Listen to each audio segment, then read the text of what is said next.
mas só para chamar uma entrevista exclusiva com o Matheus Henrique, muito importante, falando sobre o Clássico, falando um pouco sobre o Cruzeiro, o elenco do Cruzeiro. Então tá aí, Matheus Henrique na tela da Band. Embora você seja volante, você tem uma qualidade muito grande de chegada na área adversária, faz gol, participou do gol na final da Copa Sul-Americana.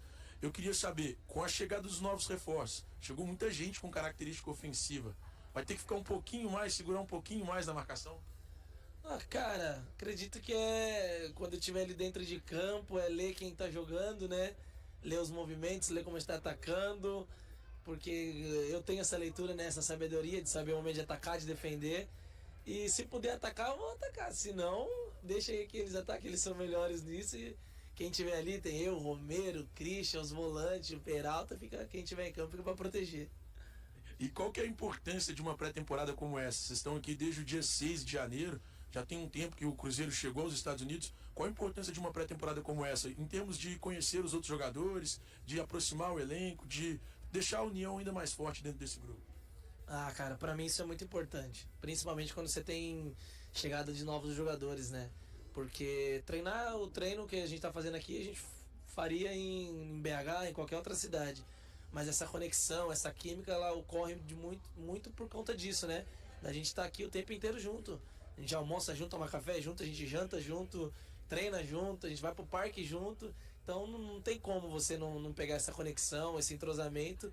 E isso a gente sabe o quanto que é importante, né, no futebol. Quanto mais a gente tá entrosado fora, mais as coisas acontecem dentro de campo. Só para finalizar o nosso bate-papo aqui hoje, o Matheus Pereira deu uma entrevista pós-jogo e aí muita gente no Brasil interpretou que fosse talvez uma entrevista em tom de adeus. Ele chegou a falar alguma coisa com você sobre possível saída, sobre proposta? Cara, com a gente particularmente não, que eu saiba, né, disso. E como eu já falei ali na outra entrevista, a gente espera que ele não saia, né? A gente sabe do talento dele, da pessoa dele, é um cara que é torcedor do clube de coração, né, da cidade. Então ele mesmo disse que é um sonho dele estar aqui. Então um cara já adaptado, um dos nossos líderes. Então eu, né, se pudesse dizer assim não do grupo, que ele continuasse com a gente, porque é um ano que tem tudo aí para ele voltar novamente para a seleção brasileira, nos ajudar e a gente ajudar ele. Aí o Matheus Henrique falando com a gente de forma exclusiva.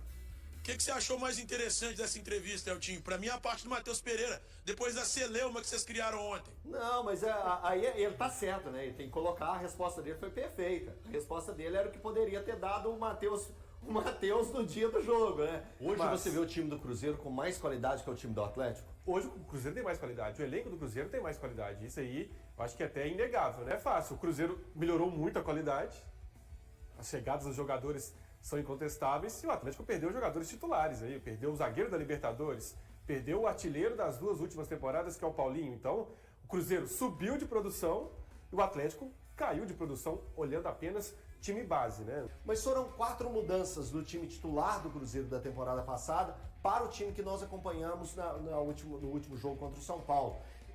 Entraram no time titular o Fabrício Bruno, no meio-campo o Eduardo e no ataque o Dudu e o Gabigol.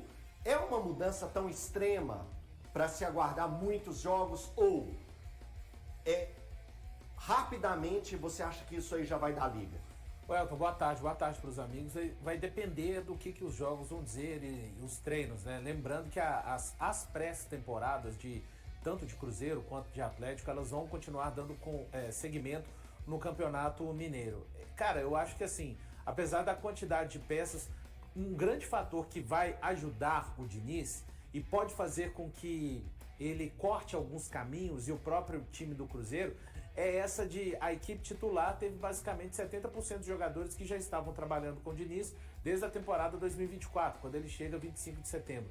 Mas daí dizer que vai ser um encaixe mais rápido por conta disso, cara, são funcionamentos diferentes. O Dudu faz um papel totalmente diferente do que ele vinha fazendo no Palmeiras e até do que fazia o Verón na temporada passada, e o Lautaro, porque o Diniz vai olhar as características do Dudu, o que ele pode fazer com e sem a bola. O Eduardo falou na entrevista coletiva que quer conseguir jogar, quer conseguir estar no time titular, mas quem acompanhou o Eduardo no Botafogo, é uma característica totalmente diferente. A faixa de campo que ele entrou contra o São Paulo, e o próprio Gabigol, um cara que vai ficar evidentemente no comando de ataque, mas a gente viu também o Gabigol com muita liberdade para circular no campo, inclusive dando carrinho na defesa. Tem uma bola até que ele perde no próprio campo defensivo, cara. Então assim, é muito diferente. Eu acho que a grande vantagem para o Diniz é ter jogadores, que ele inclusive citou isso, que dentro do campo já conseguem orientar a turma que está chegando agora para o que ele quer. Olha, vai mais para tal lado, passa, não, fica aqui, inverte o lado comigo. Então são jogadores que vão ser multiplicadores dentro do campo no trabalho do Diniz. Mas dá para falar, tanto o Cruzeiro quanto o Atlético estão longe. Eu acho que essa questão de favoritismo é hoje, algo que vive muito mais no imaginário, de repente, das contratações do Cruzeiro, das não contratações do Atlético, do que necessariamente dentro de campo. Acho que no clássico da 7ª rodada do Mineiro, aí sim, até lá, quem sabe de fato, com trabalho e jogos, a gente possa apontar sim um favorito. Eu acho que a grande sacada, né, o grande negócio para o Diniz é poder contar com jogadores que são muito melhores do que os que estavam no ano passado. A qualidade técnica. Então isso facilita muito o encaixe de qualquer time. Dizem, né, Dola, que além da qualidade técnica, jogadores, isso aí é uma fala do meio do futebol, que jogadores mais capacitados tecnicamente também costumam ter um entendimento tático mais rápido. Pois é. E assim, quando a gente vai falar das mudanças, quando a gente fala de entrosamento, da perda no caso de entrosamento, é porque, são só 4 novas peças, mas são todos os setores. É uma mudança no setor defensivo, uma mudança no meio campo, e no ataque dá para considerar duas, com o Dudu e Gabigol. O Dudu ele é meia e é atacante, né, em determinados momentos. Então, você tem pouco, em número talvez não assusta, mas se você pensar que todos os setores foram afetados por essas mudanças, então o Diniz tem que refazer o trabalho dele em todos esses setores. Ele tem que entrosar uma nova dupla de zaga, ele tem que entrosar a nova dupla de armadores dele, com o Eduardo e Dudu, ele tem que entrosar o Gabigol com esses jogadores para o ataque funcionar bem, que foi algo que faltou muito para o Cruzeiro no ano passado, né? Acho que o ataque, sem dúvida nenhuma, foi o grande problema do Cruzeiro no segundo semestre, né? Até o Caio Jorge começar a fazer os gols, estava faltando muito esse jogador para o Cruzeiro. Então agora com a chegada do Gabigol, é saber utilizá-lo também da melhor forma para ele conseguir repetir os números que ele teve no Flamengo.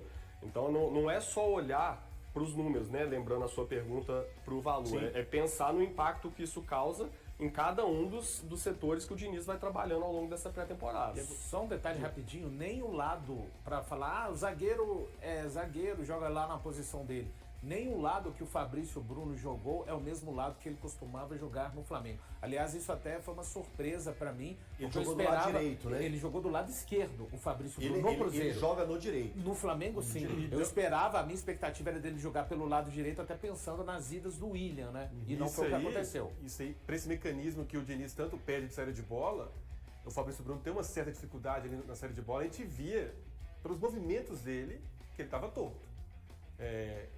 Realmente é uma questão que precisa de entrosamento, porque o Fabrício Bruno não tem ali talvez essa capacidade rápida, né? Com o tempo ele vai adquirir sim, que é um jogador acima da média, mas a gente via ele um pouco torto nessa saída de bola, por exemplo. Coincidência ou não, o gol do São Paulo tem meio que em cima dele ali a movimentação do Luciano na hora de acompanhar ali. Acho que ele é mais um vacilo mesmo, de percepção de achar que o goleiro já estava perto da bola. Mas até o posicionamento, né? O atacante passar por trás do zagueiro, às vezes é porque ele tá meio torto também. Ali eu acho que foi uma leitura errada dele. Uma questão de comunicação.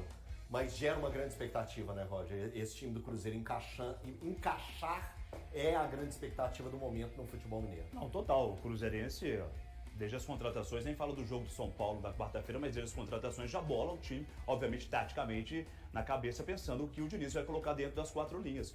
Eu acho que o Diniz, por ser um treinador experiente, conhecedor, eu acho que a conversa vai valer muito mais a pena no próximo sábado do que os treinamentos. Claro que é o início de pré-temporada ainda, os jogadores se conhecendo dentro e fora das 4 linhas. Eu acho que essa conversa do Diniz na questão tática vai funcionar bastante no próximo sábado. E claro que hoje ele olha para o banco, ele tem aquela famosa dor de cabeça boa e tem peças de reposição que não tinha no ano passado, né? Então é um Cruzeiro totalmente diferente e já deve encaminhar, talvez nos próximos dias, esse entrosamento que todos esperam.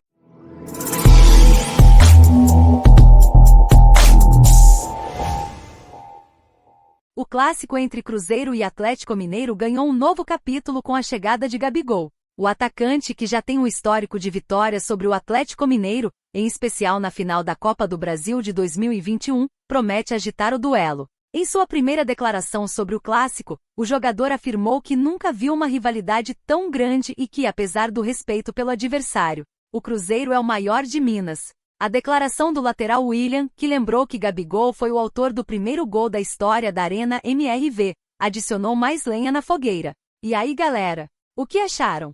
Deixem nos comentários. Não se esqueçam de deixar o like e de se inscreverem no canal e acionar o sininho para receber as notificações. Até mais, Nação Celeste! Vamos pra frente!